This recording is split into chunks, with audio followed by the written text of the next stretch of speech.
start. Mr. Speaker, sir, I am very grateful to all the honorable members on all sides of this august house who have taken part in the debate on the finance bill. Stop. The finance bill forms part of the overall budget, even though it deals only with the tax elements of the budget. Stop. It was therefore quite natural that several honorable members brought up general issues of policies, and the issues that they brought up are issues of profound importance to the future of our country. Stop.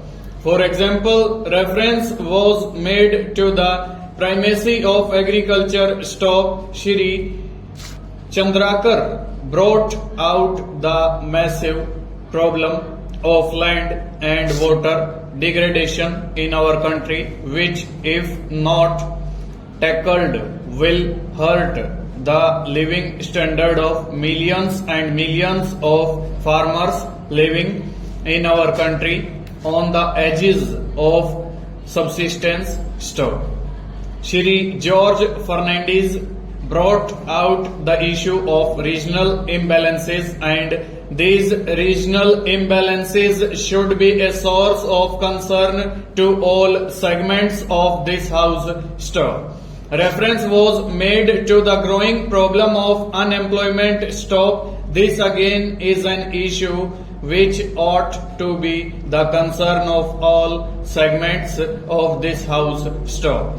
So all these problems have been mentioned. Stop. The same way Shri George Fernandez specifically referred to the inadequacy of the infrastructure of power in Bihar, how it is contributing to the continued backwardness of potentially very rich state of the union. Stop.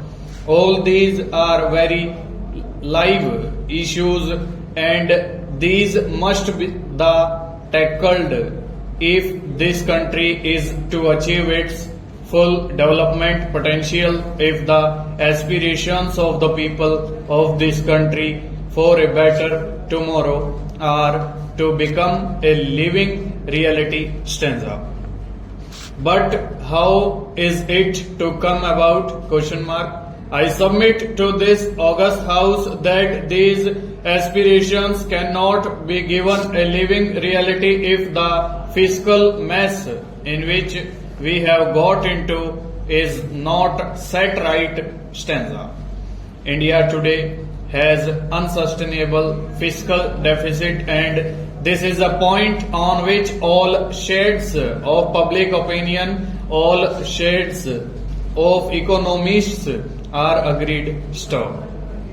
You can go on quarreling as to how this fiscal deficit came about. Stop. How it gave rise to unsustainable foreign exchange deficit. Stop. But the real issue before us today is what steps are we going to take that this crisis is contained, and that this crisis is in fact used as an opportunity to set in motion those forces of reforms which alone can see that this country's great development potential is made a reality. Question mark. Over.